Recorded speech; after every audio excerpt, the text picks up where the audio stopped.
નમસ્કાર નમસ્કાર નમસ્કાર વિદ્યાર્થી મિત્રો, સ્વાગત છે વિદ્યાકુલ ગુજરાતી કોમર્સ ચેનલમાં આપ સૌ વહાલા વિદ્યાર્થી મિત્રોનું હાર્દિક સ્વાગત છે. મેં તમને કીધું હતું, પ્રોમિસ કર્યું હતું કે જેવી રીતે બોર્ડની પરીક્ષા તમારી નજીક આવશે, તમારી સાથે, તમારી પડખે, તમારું બેકબોન ગણો, તમારી તાકાત ગણો, વિદ્યાકુલ ગુજરાતી કોમર્સ ચેનલ તમારી સાથે હશે. વિદ્યાર્થી મિત્રો, હું અહીંયા આવ્યો છું, ચોખવટ પાડી દઉં હો ભાઈ. હા, આઈએમપી આપવા, આઈએમપી ની સાથે સાથે કેટલીક થોડીક સલાહ છે એ આપીશ, એનથી વધુ કાંઈ નહીં. હું તમારો વધારે સમય બિલકુલ લેવાનો નથી. 15 થી 20 મિનિટની વચ્ચે મારું કામ હું પૂર્ણ કરીશ, પણ તમારે એટલું પ્રોમિસ કરવાનું છે દીકરાઓ, એન્ડ ઘડીનો સમય ચાલે છે, તમારા માટે જે જોરદાર એનાલિસિસ કરીને પાસ્ટ પ્રીવિયસ યરના બોર્ડના પેપર જોઈને મોસ્ટ આઈએમપી પ્રશ્નો તારવા છે. છાસને વલોવીને કેમ ઉપરથી કિંમતી માખણ તારવવામાં આવે, એમ આખી ચોપડીને ઘુમ્મર વલોવીને મસ્ત મજાના સેક્શન સી ના, વિભાગ સી ના 2 ગુણના કે 17 પ્રશ્નો પૂછાઈશ, એમાંથી આપણે 13 લખવાના છે. હાલો, તો હું તમને ચેપ્ટર વાઇઝ એક 2-3 પ્રશ્નો જ આપીશ. તમને એમ થાય સાહેબ આઈએમપી માં 7, 8, 10 નહીં આપો ને ચેપ્ટર વાઇઝ, તો એ આઈએમપી થોડી કહેવાય ભાઈ. હું તમને ચેપ્ટર વાઇઝ 3-4 પ્રશ્નો આપીશ, પણ વેરી મોસ્ટ ઇમ્પોર્ટન્ટ. અને મારી ગેરંટી, દરેક પ્રશ્નમાં તમને ફીલ થશે કે યસ સર, મને હવે એવું લાગે છે કે આ બોર્ડમાં પૂછાઈ શકે. હા સર, મને એવું લાગે છે કે આ બોર્ડમાં પૂછાશે. તો દરેક પ્રશ્નો એવા આવરી લીધા છે, બરોબર. એમ કહી શકાય કે આ શિક્ષણનો નવો માર્ગ છે કે એન્ડ ઘડી ચાલી રહી હોય, ખૂબ ઓછો સમય હોય, અને વિદ્યાર્થી જ્યારે તૈયારી કરવા માટે, પાસ થવા માટે ઝંખતા હોય, ત્યારે વિભાગ સીના very most IMP Vidyakul Gujarati commerce channel તમારા માટે લઈને આવ્યું છે. દીકરાઓ, આ વિડીયોને તમારા ભાઈબંધ, દોસ્તાર, મિત્રો, બહેનપણી, તમારા તાકાત હોય ને એટલા સુધી પહોંચાડજો, કારણ કે હું આ વટથી ત્યારે કહી શકું છું કે જેના સુધી આ વિડીયો પહોંચશે ને એને વિભાગ સીમાં ફાયદો થશે. ખૂબ સારા માર્ક્સ આવશે. ઓકે. અને વિદ્યાકુલ ગુજરાતી કોમર્સ ચેનલને જો સબસ્ક્રાઇબ નથી કરીને ભૂલ કરો છો, આ ભૂલને સુધારવા માટે તમારે કાંઈ નથી કરવાનું, માત્ર સબસ્ક્રાઇબ કરીને બેલ આઇકન દબાઈ દેવાનું છે. અને દીકરાઓ, કમેન્ટ બોક્સમાં તમારે લખવાનું છે, બોર્ડ એક્ઝામ ફેબ્રુઆરી માર્ચ 2026 આવી રહી હોય અને વિદ્યાર્થી કમેન્ટ બોક્સમાં ન લખે રૂલ વિદ્યાકુલ કા, તો ખોટું કહેવાય. ક્योंकि ગુજરાત કે હર બચ્ચે કે દિલ में अब रूल किसका? વિદ્યાકુલ કા. દરેક વિદ્યાર્થી મિત્રો, આ સેક્શન સી ની આઈએમપી તમને ફીલ થશે એ ગેરંટી મારી. તમારે મને ફીલ કરાવવાનું છે કમેન્ટ બોક્સમાં લખીને રૂલ વિદ્યાકુલ કા. ચાલો, ચેપ્ટર વાઇઝ તમારે ક્યાંય ગભરાવાની છે, લખવાનું નથી. એલા સ્ક્રીનશોટ લઈ લેજો આમ તેમ લાગે તો ભાઈ. તો ચેપ્ટર નંબર 1, સંચાલનનું સ્વરૂપ અને મહત્વ. તો વિભાગ સી 2 ગુણના પ્રશ્નો. મારે પેનની જરૂર નથી, હું આટલો કોન્ફિડન્ટ છું. શું કામ? પેનની જરૂર મારે તો પડે જો મારે લખવું પડે આઈએમપી. આ જે આપું છું એટલું તો દીકરા હવે તમારે કરી જ લેવાનું છે.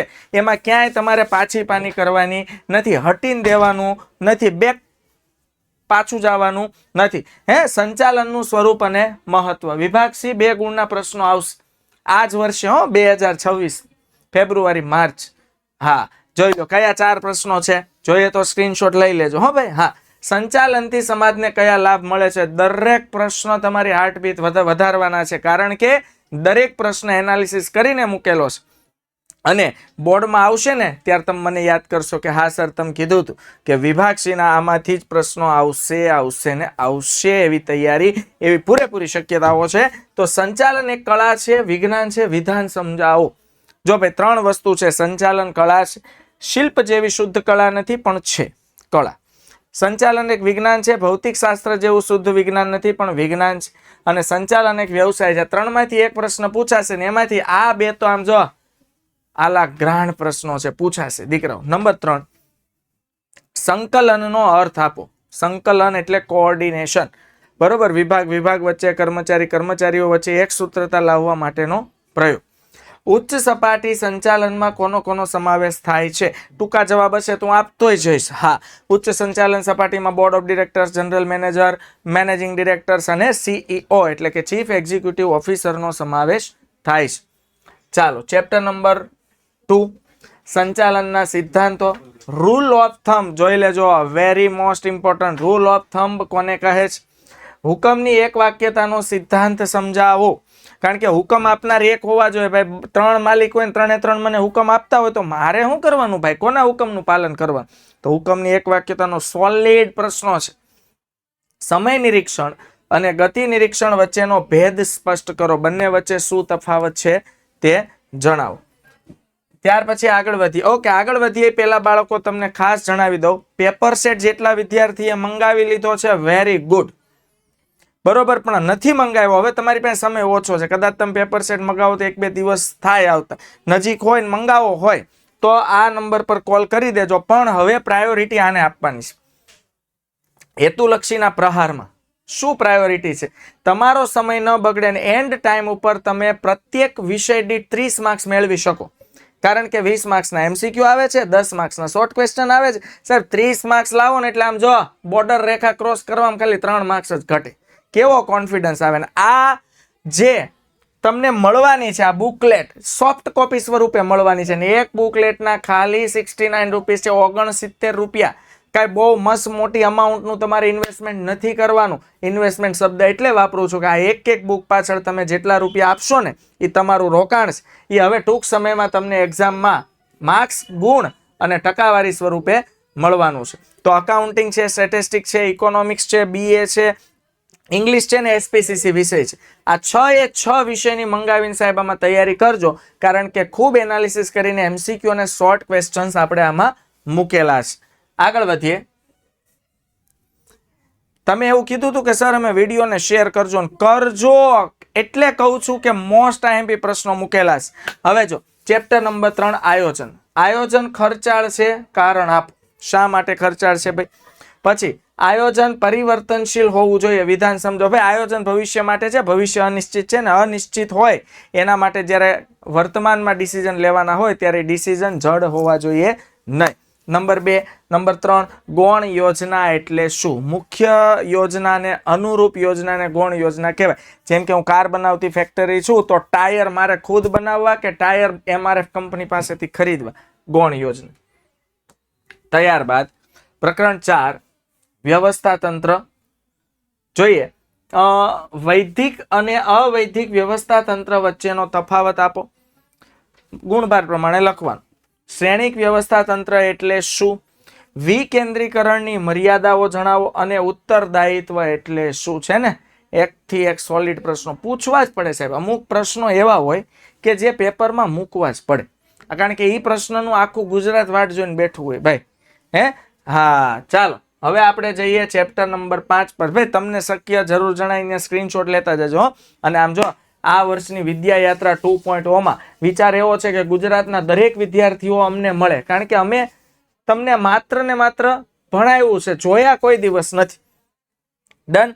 અને તમે અમને જોયા છે પણ સ્ક્રીન પર.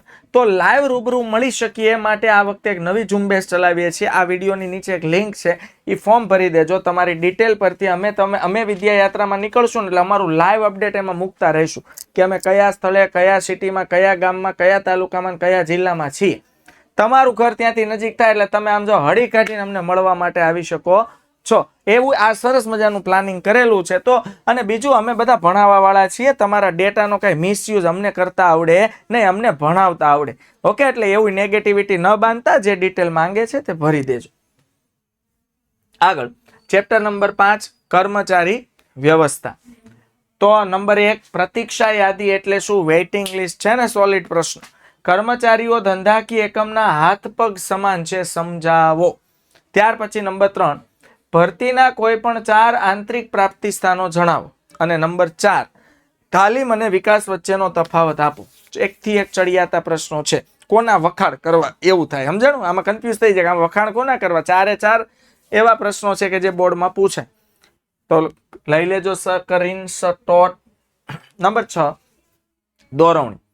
નિરીક્ષણ. દોરવણીના 4 તત્વો છે: નિરીક્ષણ, અભિપ્રેરણ, માહિતી સંચાર અને નેતૃત્વ. એમાંનું નિરીક્ષણ એટલે શું? ત્યાર પછી પ્રોત્સાહનનો અર્થ આપી તેના પ્રકાર જણાવો. અને ઓહો, આ ચેપ્ટરનો એક પ્રશ્ન પૂછાય એ છે આપણા મિસ્ટર અબ્રાહમ માસ્લો દાદા. અબ્રાહમ માસ્લોએ 1943માં જરૂરિયાતોના અગ્રતા ક્રમના 5 ક્રમ આપ્યા હતા કે કોઈ પણ માણસ હોય એની પહેલી જરૂરિયાત હોય પ્રાથમિક અને શારીરિક જરૂરિયાત. બીજી જરૂરિયાત હોય સલામતીની જરૂરિયાત.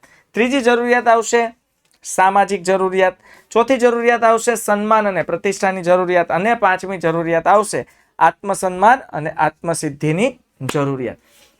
એની માત્ર આકૃતિમાં યાદી એટલે આકૃતિ દોરી દેવાની, મસ્ત આકૃતિ દોરીને યાદી લખવા, આમ જો પેપર ચેક કરવામાં માર્ક્સ જ આપે, ઢગલો થાય ભાઈ. પછી નેતૃત્વ એટલે શું?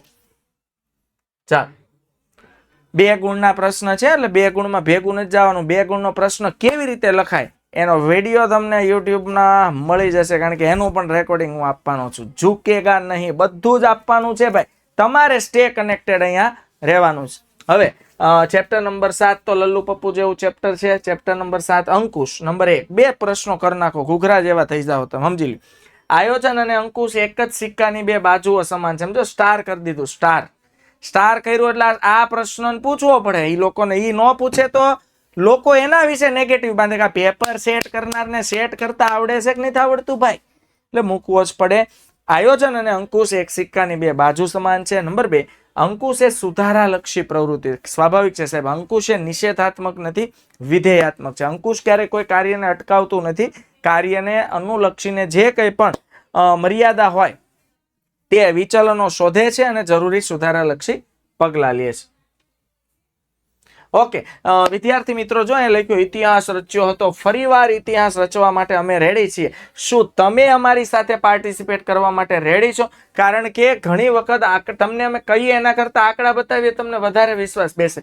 આ વર્ષે પણ ભવિષ્યવાણી અને સૂર્યોદય આવવાનું છે, એ આપણી પરંપરા બની ગઈ છે. ગયા વર્ષે મારા જ લેક્ચરની વાત કરું, ભવિષ્યવાણીનો લેક્ચર 1,90,000 લોકોએ જોયો છે, જ્યારે સૂર્યોદયનો લેક્ચર 2.5 લાખ લોકોએ જોયો છે. હવે જોતા હોય એનો મતલબ એને એમાંથી કંઈક ફાયદો થતો હોય, કંઈક મળતું હોય તો જોતા હોય. અને આ વર્ષે પણ આમ જો કંઈ ઘટવા દેવાનું નથી. આગળ ચેપ્ટર નંબર 8 નાણાકીય સંચાલન. કાર્યશીલ મૂડી. આમ જો આમાંથી તફાવત હશે, જો લીક કે લે લો તફાવત હોય જ. કાર્યશીલ મૂડી અને કાયમી મૂડી વચ્ચેનો તફાવત આપો. નંબર 2 નાણાકીય સંચાલનનો અર્થ આપો. અને નંબર 3 મૂડી માળખાને અસર કરતા આંતરિક પરિબળો જણાવો. કેવા પરિબળો? આંતરિક પરિબળો. उसके बाद ચેપ્ટર નંબર 9 નાણાકીય બજાર. આહાહા, ટી બિલ. હો ભાઈ, હા, 0 કૂપન બોન્ડ જેવું વટાવથી બહાર પાડવાનું, મૂળ કિંમતે પરત કરવાનું. એની મુદત કેટલી હોય ભાઈ? 91 દિવસ, 182 દિવસ અને 364 દિવસ. સેબી. હા, ઘણા પૂછે આ શું લખ્યું છે, તો કે બેબી વાળા થાવમાં આનું નામ છે સેબી. સેબી એટલે securities and exchange board of India. ના કોઈ પણ 2 ઉદ્દેશ અથવા કાર્ય બંને એક જ થાય. અને ડીમેટ એકાઉન્ટ એટલે શું? તો આપણને ખબર છે કે સરકાર એક સરસ મજાનું ઇનિશિયેટિવ લીધું છે, એનું નામ છે ડીમટીરિયલાઇઝેશન. એનું આ શોર્ટ ફોર્મ છે. ડીમટીરિયલાઇઝેશન એટલે ભૌતિક સ્વરૂપની જામીનગીરીઓ. પહેલા જે શેરના સર્ટિફિકેટ આવતા કાગળ સ્વરૂપે આપણે સાચવવા પડતા, એને સરકારે સંપૂર્ણ ઇલેક્ટ્રોનિકના માધ્યમથી વીજાણુ માધ્યમથી ઇલેક્ટ્રોનિક સ્વરૂપમાં રૂપાંતરિત કરી દીધા છે. અને દરેક શેર જામીનગીરીઓ ખરીદ વેચાણ માટે ડીમેટ એકાઉન્ટ હોવું ફરજિયાત છે. ત્યારબાદ ચેપ્ટર નંબર 10 બજાર પ્રક્રિયા સંચાલન, કે બ્રાન્ડિંગ અને લેબલિંગ વચ્ચેનો તફાવત આપો. બ્રાન્ડિંગ અને લેબલિંગ વચ્ચેનો તફાવત આપો. વેચાણ અને બજાર પ્રક્રિયા વચ્ચેનો તફાવત આપો. વેચાણ અલગ છે, વેચાણમાં વસ્તુ વેચીને હાથ ઊંચા કરી લેવાના હોય, અને બજાર પ્રક્રિયામાં વસ્તુ વેચીને આફ્ટર સેલ સર્વિસ પણ આપવાની હોય. એટલે આધુનિક સમયમાં બજાર પ્રક્રિયા સૌથી વધુ સક્સેસફુલ છે. ત્યાર પછી માર્કેટિંગ મિશ્ર, જેના આપણે કહીએ 4P. P for product equal to પેદાશ, P for price equal to કિંમત, P for promotion equal to અભિપ્રેરણ, અને P for place equal to વિતરણ. ડન. તો આ 4P નો પ્રશ્ન મોસ્ટ આઈએમપી પૂછાય છે. અને હજુ 2 ચેપ્ટર બાકી, અભી 2 ચેપ્ટર બાકી है, કશું જાने का नहीं. ચાલો, તમને અહીંયા 3 એવી ચેનલ બતાવું છું જે તમારી બોર્ડની પરીક્ષામાં સફળતા અપાવવા માટે તમને ખૂબ હેલ્પ કરશે. એક તો આપણી મેઇન ચેનલ જેમાં તમે આ વિડીયો જોઈ રહ્યા છો, વિદ્યાકુલ ગુજરાતી કોમર્સ ચેનલ. હજુ સબસ્ક્રાઇબ નથી કરી, ટીન કરીને સબસ્ક્રાઇબ કરી દો અને બેલ આઇકન દબાવી દો. સાહેબ, લોંગ કન્ટેન્ટ કોઈને જોવા હોય અને બાકી રહી ગયા હોય તો વિદ્યાકુલ સ્ટાન્ડર્ડ 12 કોમ ટોપર ચેનલમાં મળી જશે. આને પણ સર્ચ કરીને સબસ્ક્રાઇબ કરી દો. અને સાહેબ, 1 મિનિટમાં શું થાય સાહેબ? 1 મિનિટમાં અમે એવી આઈએમપીઓ આપશું, એવા 10 ને 5 પ્રશ્નો બરોબર, 5 માર્ક્સનો પ્રશ્ન કેવી રીતે આ તે કેટલું બધું આપવું છે તમને ભાઈ. તો એના માટે વિદ્યાકુલ ગુજરાતી શોર્ટ્સ નામની ચેનલ છે, જે તમે આજે ને આજે સબસ્ક્રાઇબ કરી લ્યો, જેમાં તમને સરસ મજાના શોર્ટ્સ જોવા મળશે. હવે આપણે આવી જાય ચેપ્ટર નંબર 11, ગ્રાહક સુરક્ષા. શું આવશે દીકરાઓ? ગ્રાહક સુરક્ષા. તો ગ્રાહક સુરક્ષામાં 3 પ્રશ્નો જ મેં તમને આપું છું. 3 કરો એટલે તમારું કામ થઈ જશે કે ગ્રાહકને મળતા કોઈ પણ 2 અધિકારો વિશે જણાવો. હવે 2 જ પૂછ્યા હોય તો એ બંને થોડા સમજાવવા પડે દીકરાઓ. હા ને? હા, યાદી પૂછી હોય તો 6 ની યાદી લખો એટલે 2 માર્ક્સ મળી જાય. ગ્રાહક સુરક્ષા કાયદા મુજબ ગ્રાહક એટલે શું? ઉપભોક્તા, જેને આપણે ગ્રાહક કહીએ છીએ, અને PIL જેને આપણે કહીએ છીએ પબ્લિક ઇન્ટરેસ્ટ લિટિગેશન, એટલે કે જાહેર હિતની અરજી એટલે શું? ત્યાર પછી છેલ્લું ચેપ્ટર નંબર 12, ધંધાકીય પર્યાવરણ, જેમાં 2 પ્રશ્નો કરજો. એક પ્રાઇવેટાઇઝેશન, એમ તો 3 કરજો, ત્રીજો હું કહી દઉં છું. પ્રાઇવેટાઇઝેશન, ગ્લોબલાઇઝેશન અને લિબરલાઇઝેશન, એટલે કે ખાનગીકરણ, વૈશ્વિકીકરણ અને ઉદારીકરણ એટલે શું? તો વિદ્યાર્થી મિત્રો, તમારા માટે આ લેવલની તૈયારી કરીશ અને તમને આ વિડીયોમાં જેટલા પણ પ્રશ્નો આપ્યા છે ને તમે ખુદ ફીલ કર્યા હશે. ઘણા બધા વંચાઈ ગયા છે, ન વંચાણા હોય તો વાંચી લેજો. અને દીકરાઓ, બોર્ડની પરીક્ષા હજારો વિદ્યાર્થીઓ આપે છે, પણ અમુક ગ્રામ્ય વિસ્તાર કે અમુક એવા વિસ્તારમાં ઘણા બધા વિદ્યાર્થીઓ એવા છે કે જે હજુ વિદ્યાકુલ ગુજરાતી કોમર્સ ચેનલથી વંચિત છે. તો એના સુધી સાહેબ આ વિડીયો પહોંચાડવાની ઝુંબેશ તમારે ઉપાડી લેવી જોઈએ. હવે એમાં નવું તમારે કાંઈ કરવાનું નથી દીકરો, ખાલી વિડીયોને તમારા જેટલા પણ ગ્રુપ હોય ફોનમાં એમાં શેર કરી દેવાય. આ તમારી અમારા પ્રત્યેની ગુરુ દક્ષિણા છે, સમજી લો. અરે તમને એમ થાય સાહેબ વડીલોના ગ્રુપમાં શેર કરો ને, આ ભણવાનો વિડીયો છે, એમાં એના કોઈ સંતાનો હશે, એના હાથમાં વિડીયો આવશે, એના થકી અન્ય પાસે જશે અને છેક જે જરૂરિયાતવાળો વિદ્યાર્થી છે ડેસ્ટિનેશન સુધી પહોંચી જશે, તેનું પુણ્ય તમને મળશે. તો હવે આ વિડીયોને શેર કરવાની જવાબદારી તમારી. મેં તો ખૂબ એનાલિસિસ કરીને મસ્ત મજાના IMP તમને આપી દીધા છે. વાંચવાની, મોઢે કરવાની તૈયારી કરવાની જવાબદારી તમારી છે. એવા વિશ્વાસ સાથે ફરીથી સેક્શન C પછી સેક્શન D અને D પછી E હોય જ, તો એની રાહ તમારે અવશ્ય જોવાની છે, કારણ કે અવશ્ય આ બંને સેક્શન પણ આવશે અને એ પણ મોસ્ટ IMP હશે. મળીએ બાળકો, ફરીથી આવજો. Bye bye, take care. જય હિન્દ, ભારત માતા કી જય.